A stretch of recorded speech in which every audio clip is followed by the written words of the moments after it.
Ghost rose to his feet in a grunt of pain and frustration. Shaking his yes, but with the medical treatment, he'll be fine.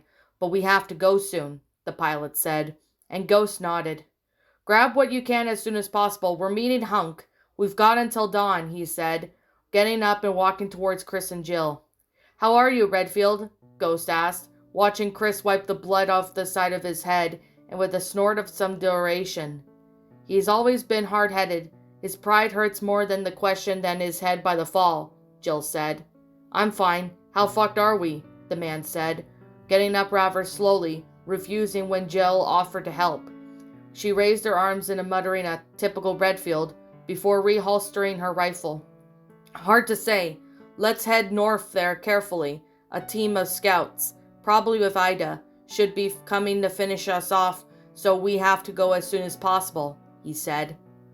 Do you think it was Ida? Jill asked. Oh, it was definitely her. I just don't know which team she's helping us this time, Ghost said, turning to walk towards the exit ramp. He soon stopped and turned to his companions, apparently ready. Can you walk? He asked the wounded man, who sighed slightly and nodded. I gave him a dose of herbs and a little morphine. He won't feel any pain, nor will he sleep, so I'll keep an eye on him, the pilot said, and Ghost nodded. We have until dawn to get to that military base.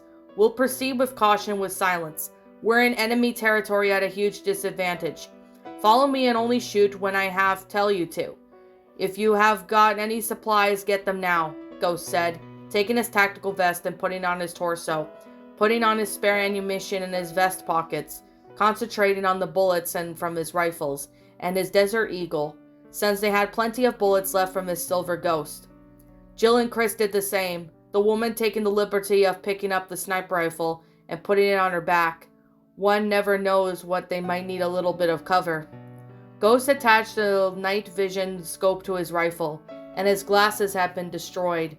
He looked at the group, and after they nodded, indicating that they were ready, they headed to the dense forest towards the military base. Ghost in the lead, followed the two pilots, and finally Jill and Chris in the rear. The darkness of the forest helped camouflage them, the only source of light being that flashlight from the pilot had in his hand, since Ghost could locate himself by his optical sight, and Jill and Chris did the same with respective weapons.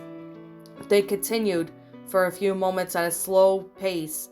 Everything was going well, with no problems in sight. That is, of course, until the forest suddenly fell silent. Ghost signaled for them to stop, and the pilot switched off the flashlight and they stood still, their senses alert for anything. Ghost closed his eyes slightly, calming his breathing. Deafening silence of the forest made his heart skip a beat, like batteries in his ears. His eyes focused on the movement of his optical sight. His ears heard the faint sound of footsteps in front of him, and his instincts screamed. The agent crouched quickly, avoiding the fatal blow. The sound of air being cut off startled the others from behind him. He jumped back, firing at his attacker. His shots hit the creature in front of him, which made him grunt and backed away, taking cover in the darkness of the forest. The creature was similar to a tyrant that Chris had faced before, only smaller with much more human appearance. A woman, normal, if it weren't for the huge clawed arms and the hands. He was surprised, but the surprise was soon replaced by concern. That tyrant was following orders, so it made sense that she wasn't alone. From the trees ahead, a team of well-equipped soldiers emerged with laser guns, pointed in their direction. Fall back! Ghost shouted, throwing himself to the side just as they pulled the trigger on their weapons. They took over against surrounding the trees, and the straw pilot threw his companion to the ground behind a fallen log. Ghost put his back against the trunk of the tree, gritting his teeth as he felt the bullets pass through dangerously close. The noise of the guns, along with the flash of the shots, obscured the sounds of footsteps and the movement of the tyrant, who was moving with precision and speed towards Ghost, who was apparently the main target. Ghost gritted his teeth again, raising his rifle and firing at the tyrant, advancing towards him. The creature ignored his shots and raised his huge left claw in an attempt to crush him. The ancient then jumped again, rolled to the side, turning his body with momentum at his feet. He positioned himself behind the tyrant, and quickly turned around, brandishing its right arm in an attempt to hit him with its claws. The agent ducked, and as he ducked, countering an attack, he threw himself at the creature at the same time as he's picking up his Desert Eagle, firing it into the tyrant's stomach. The monster bent over due to the power of the shot, and Ghost pushed the creature into the exposed area, using its body as a shield from the shots the team ahead of him had positioned himself. After reaching a certain spot, he pushed the tyrant forward while still throwing 2 grenades, a grenade at the creature's feet, and a stun grenade towards the scouting team, throwing himself to the side shortly afterwards and approaching Jill and Chris. Both grenades exploded. Chris came out from behind his cover and fired at the team, who began to spread out in an attempt to avoid the shots, and the group took the opportunity to approach the team while still firing in their direction. "I'll take care of the tyrant," Ghost said as he saw the creature get up, and Chris nodded in his direction, glancing at him as he approached the creature. Redfield turned to Jill and signaled for her to locate herself to the northwest, while he still mobilized to one side. The pilot, recovering from his wounds, comrade reloaded his rifle and he fired at his team ahead, buying some time for the team to act. The pilot grunted as he felt the team return fire, and as he ducked, taking cover again, the team, seeing that they had to split up, did the same. The 2 went towards Ghost, who went towards the pilot, and the other 4 were in charge of dealing with Jill and Chris, who had disappeared from their line of sight. "Stay still and don't make a noise," he said to his wounded companion, just before getting up and running to the side while firing at his 2 opponents. They took cover, but as soon as they advanced towards him, throwing stun grenades. The pilot tried to take cover behind a tree, but he wasn't fast enough. The grenades exploded and he grunted disorientatingly and staggering a few steps, temporarily deaf, but luckily he could still very well see thanks to the helmet. Gritting his teeth, he watched the 2 men approach with their rifles ahead. He quickly takes out his pistol and fires at him, hitting the weapons on their hands and their right bodies. However, because they were wearing full armor military clothing, they barely felt the impact of the shots. The pilot gritted his teeth as he saw him advancing towards him with combat knives in their fists. He seemed to be at disadvantage. They had armored clothing and they were clearly trained. However, he wasn't on Hunk's team for nothing. Their mistake was to not have considered that. At the first to approach, attempted a piercing blow to the pilot's neck, which he quickly deflected by taking a step to the side and tilting his torso. Then he countered with a punch to the man's neck, which was also being the weakest part of his armor, caused him to be stunned by the blow. His area was temporarily obstructed. Without giving him time to react, the pilot knocked him to the ground. Before he could do anything, the other man tried to pierce him in the chest with his knife, but the pilot quickly dodged and counterattacked with a strong punch to the helmet that the man was wearing, causing him to stagger backward a step, just as long enough for the pilot to turn his body and land a kick to the side of the man's head, knocking him to the side. The pilot went in for the attack, but he was soon forced to stop and grunted as he felt the first man pierce the side of his torso, just above his waist with his knife. Irritated, the pilot grabbed the man's arm, kicked him in the head, and threw his body to the side. He felt time spinning around, breaking the man's arm. The man grunted loudly in pain, and the pilot got up, only to be sent to the ground by a kick to his head, destroying part of his helmet. Grunting, he opened his eyes slightly as he felt weight on him and a reflex. He forced his arm against the forearms of the man above him, who was trying to drive his knife into his chest. The pilot grunted and struggled to get the man off of him. At a glance, however, he saw the other man stand up, and his hand on his arm was broken, and he approached him at a rapid pace. Despair spread through his chest, and his mind worked very fast, thinking of a way out of the situation.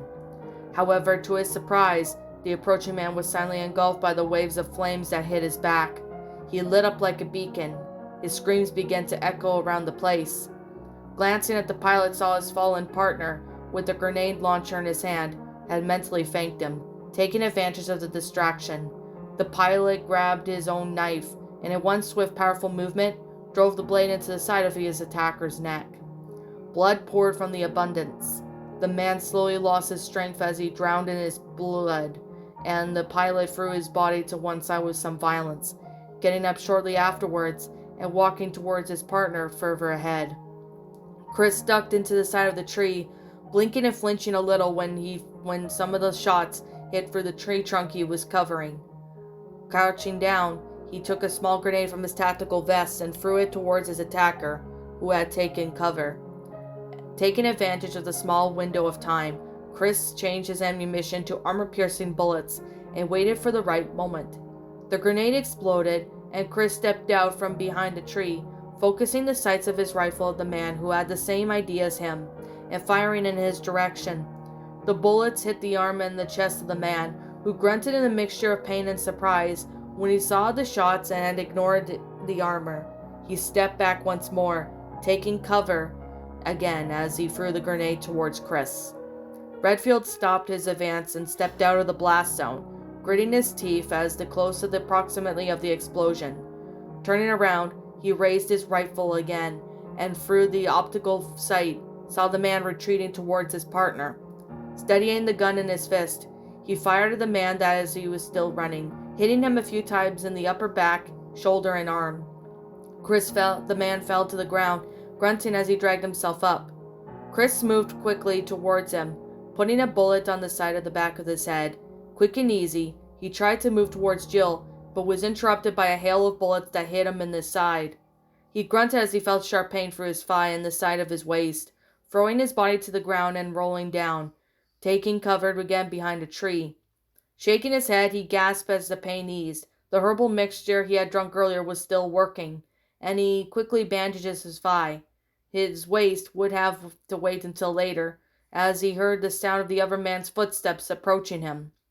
Throwing a light grenade, he stretched his arms out to each side and shot towards the man without looking really at him.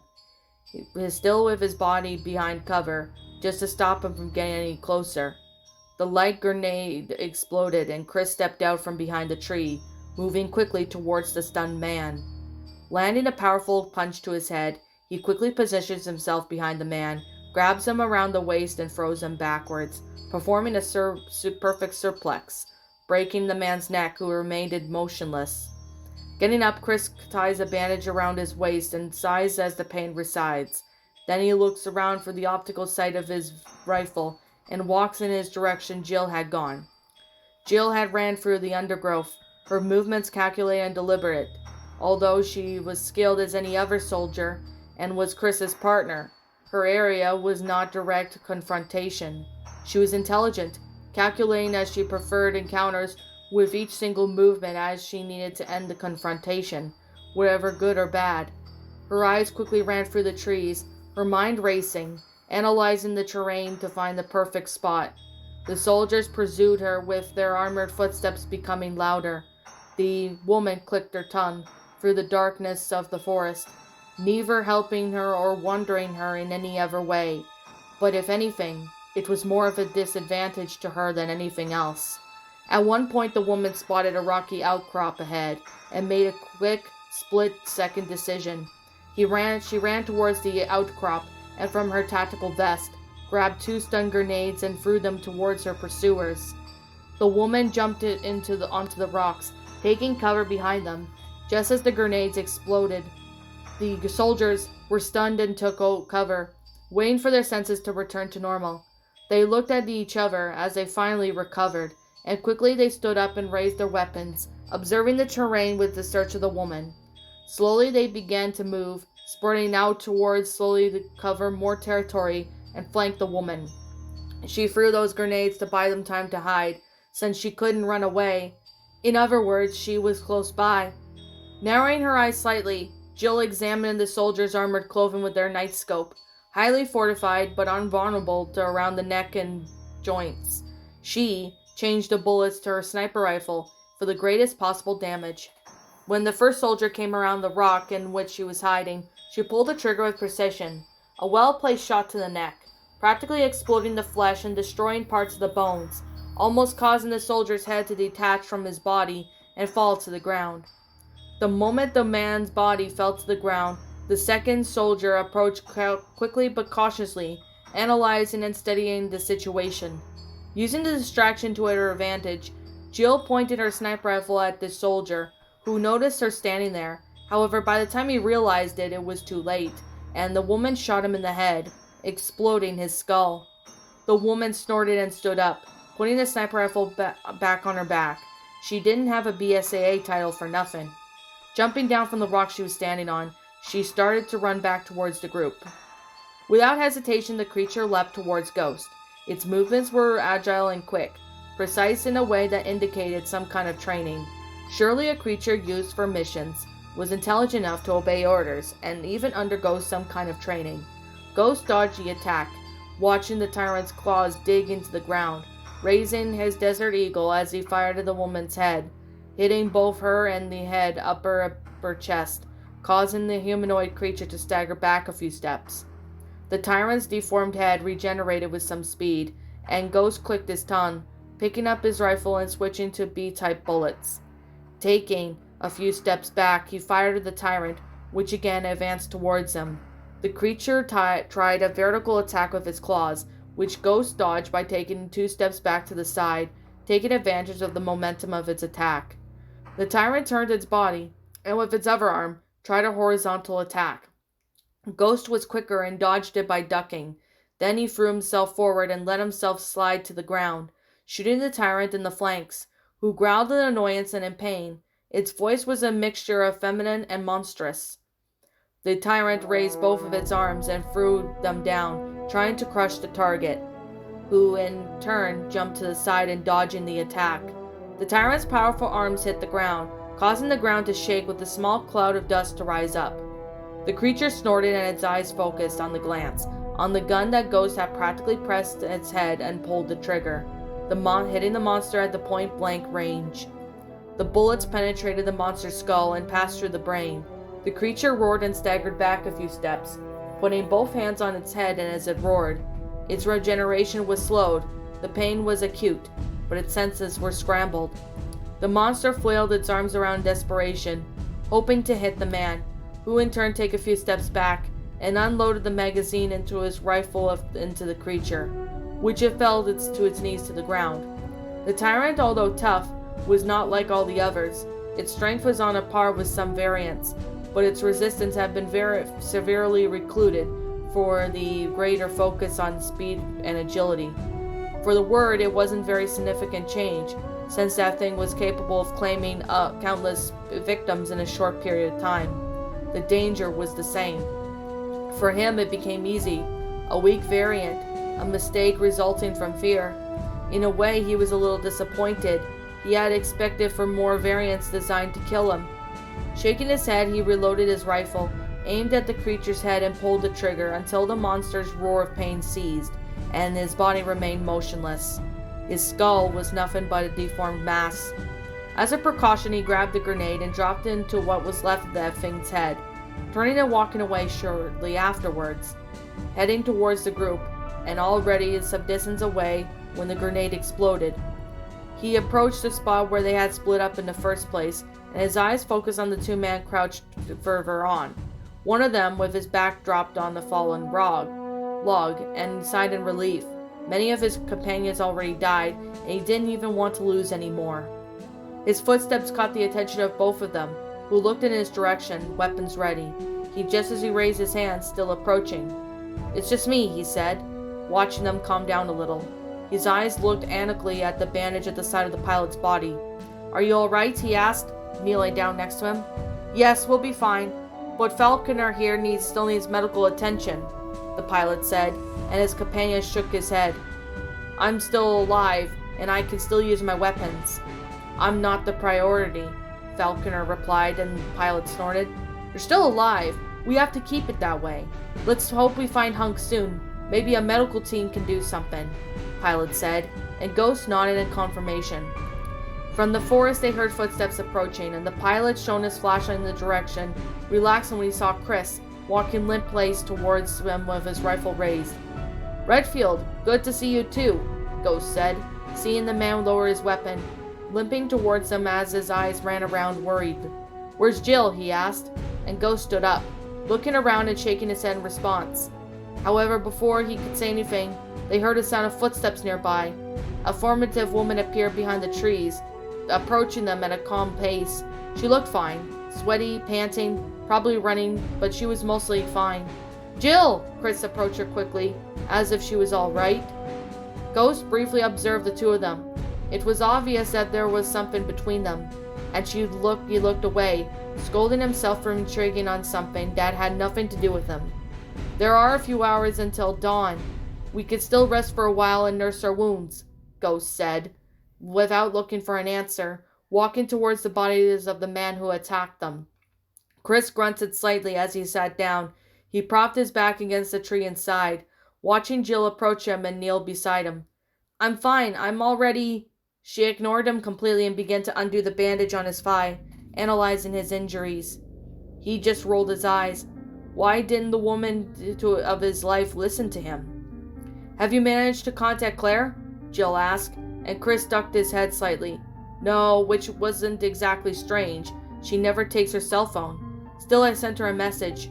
I hope she sees it at least, but the sooner we go, the better," he replied, and Jill nodded in agreement. "Simons is pretty dangerous. If he wants to do something, it's not hard for him to cover it up," Jill said, just highlighting a fact. "Maybe, but he can't buy TerraSave. He's not that stupid enough to do it in plain sight. He'll try and take them to some isolated place or something. They're too smart and they won't let him fall for it, even if they didn't get my message," Chris said. Just as she finished treating the man's wounds, Jill nodded to him and got up, walking towards Falcon, checking on him, seeing if there was anything that she could do. Chris stared at the floor for a few moments in a considerable plausible, but as most occasions, when he had been most worried about those two, all he could do was hope and pray that they would be all right. "They're strong, skilled, they'll be fine." Raising his eyes, he looked at Ghost with a certain curiosity. The agent was returning a small bag of grenades in his hand for one or two submachine guns on his shoulder. Also, to his surprise, he looked worried. The fact that they hadn't gone for those men's equipment proved that he wanted to occupy his mind with something. And it showed, which was curious. Redfield sighed, still finding it hard to warp his mind around the fact that the agent was the same cop who had once saved his sister. The world was really in a small place. A big coincidence. Maybe not. Maybe there was some related man known in fight against bioterrorism, who were once a part of the organization he was known for his efforts for the cause. Perhaps they were destined to meet again. "You said you made a choice," he began, catching Ghost's eye, who stared at him for a few moments, and he put his weapons down. "Do you regret it?" Since he was there, he might as well try to find out more about the supposed hero. I asked myself that question a few times. A long time ago, before I surrendered to my new reality, I forgot my old life. And the funny thing was, the answer caused almost immediately, Ghost said, checking his ammunition rifle, before raising his hand before facing Chris. "No, I don't regret it. I was the kind of guy who would think twice before having someone." Chris snorted lightly. He was such a unknown. "Sorry for the disbelief, but as far as I know, you met in Raccoon. Hard to imagine someone exchanging his life for two strangers' lives," Chris said, and Ghost let out a snort laugh. "The world is cruel. It always has been. But I wasn't. I was too helpful. I had too much faith in other people. I firmly believed in my ideals, and I didn't care if the world was trying to bring me down for it, or people thought I was naive and stupid. I was a cop. As a man of principle, would never let a child or a woman like Claire die. Not in front of me, especially not like that," he replied. Sighing with some regret, he looked at his watch on his wrist, sending an emergency message to Walter, even though there was no signal. Chris stared at him for a few moments until he relaxed a little. The kind of thinking of that kind of action was not something you just saw in anyone, and he approved more than once that he was a decent guy. And deep down, Chris could relax finally seeing the ally of this not-so-unknown agent. "Why exactly did you never contact them?" Chris asked, unable to contain his curiosity. It was the least of it. He had seen both sides. Now he could see his own. They were pretty much in bad shape and broken. A call from when you could have helped a lot. Ghost sighed, snapping the bones in his fingers. He fought for it for a while. Because I couldn't. At first, all I could do was email you to find them, he said, and Chris snorted, ducking his head. Now it makes sense, he muttered, more to himself than the agent. The deal is that I could check on them on the computer if I wanted to, but I felt like there's a breach of their privacy. I wouldn't contact them because of our organization as well, still as a big secret. The less contact with the outside world, the better. And over time, the more involved I became in this world, the less my thoughts went back to them. And at the end, I just hoped that they would live well, he said, probably saying more to his persona than he would have liked. He would have been liking a lot recently, while he didn't mind it too much. Another part of him was scolding him. Well, I get it. At first they told me the story. I was angry with you, but now I think I should thank you. For what you did, I'll never forget, Chris said, and Ghost stared at him. The two men maintained eye contact for a while, a sense of sympathy both in their gazes. But your family, to go along with this without contacting them, Chris said, and Ghost raised his head, walking a few steps to the side to get a better look at the dark sky. They had nothing to do with it. They didn't even need to know, even if I could tell them. But now they're in danger of being targeted because of me. And it makes sense. He didn't finish his speech, taking a deep breath, clenching his fist with some force. If anything happens to them, my parents, my sister... Chris arched an eyebrow. Do you have a sister? He asked. Yes, Mathilda. She's a bit older than Sherry, by a year or two. He sighed once more, closing his eyes briefly, ignoring Chris's gaze on him. Chris sympathized with him, looking at it another way. He was nothing more than another victim of bioterrorism, a victim who have learned to retaliate. Come on, we've been here long enough. Falcon needs treatment, and the sooner we go, the better, he shouted loudly, and the group quickly got ready. They walked for a few more hours through the dense forest. In the distance, the first rays of sunlight were timidly kissing the horizon. By the time they reached the darkest corners of the forest were illuminated. They had reached the outskirts of the military base.